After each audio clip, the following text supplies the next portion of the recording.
බලනවා තමුසේගේ ළමයා මට කරපු පාඩුව. අනේ සමා වෙන්න මහත්තයෝ.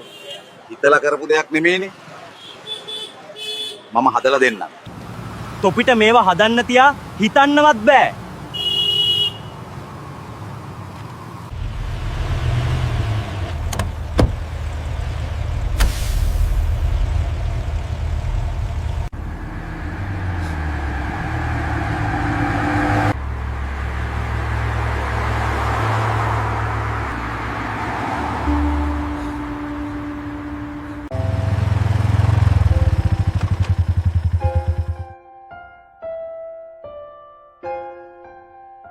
මොකද මහත්තයා මෙතන? වාහනේ කැඩිලාද? ඔව් වාහනේ නතර වුණානේ. ඉන්නකෝ මම බලන්න.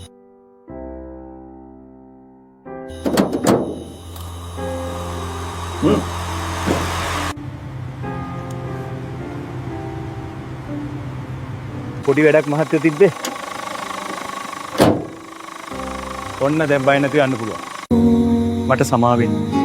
එදා මම වාට මූණටම ඇවිත් බැනලා ගියාට. ඔයා නැත්තම් අද යන්න වෙන්නේ නෑ මට. මේ වැඩේට ඔයා ඉල්ලන ඕන ගාණක් මට කියන්න. මම දෙන්නම්. සල්ලි එපා මහත්තයෝ.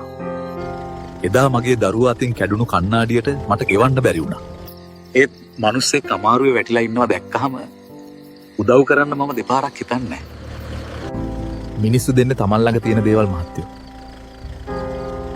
මම කේන්තිය වෛරය දෙන්නේ නැහැ. මොකද මම එහෙම දීලා මට ලෝකයෙන් හොඳ දෙයක් බලාපොරොත්තු වෙන්න බෑ මහත්තයෝ.